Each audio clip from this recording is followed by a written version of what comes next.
Le Théâtre du Sous-Marin Jaune, c'est une compagnie de marionnettes dirigée par une marionnette. Je me présente, je suis le Loup Bleu, directeur artistique et philosophique du Théâtre du Sous-Marin Jaune. Le Loup Bleu, c'est le narrateur, mais c'est aussi le transmetteur des idées. Il passe des idées. Permettez-moi de profiter de l'occasion pour résumer le contexte politique européen en ce début de 19e siècle. Et c'est toujours un regard animal sur les choses. Donc ça donne une lecture particulière des grands textes, comme Guerre et Paix, par exemple. Je vous parle en pleine brume de l'histoire.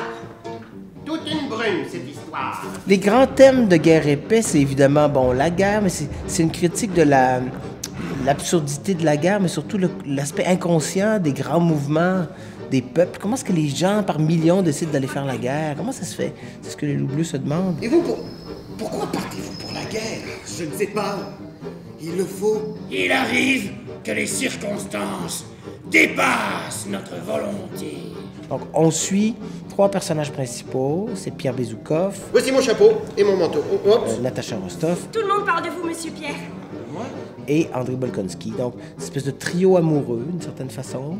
C'est une histoire d'amour et d'amitié à la fois. Tu m'es cher, Pierre.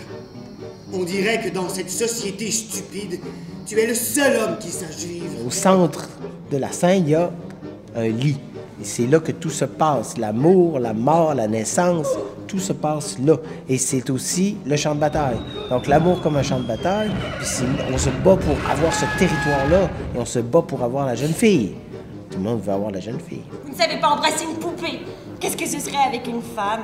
Donc le Loup Bleu s'empare de ces grandes œuvres-là, qui sont riches parce qu'ils transportent des idées, des thèmes, des histoires incroyables. L'histoire se bâtit petit à petit, malgré elle, malgré nous, à coup de liberté et de nécessité. Puis ça nous amène dans un état d'esprit particulier, la marionnette, dans une espèce d'hypnose. On n'est pas pareil comme spectateur de marionnette, on est dans un autre monde. Hé les gars! Attention! Attention les gars!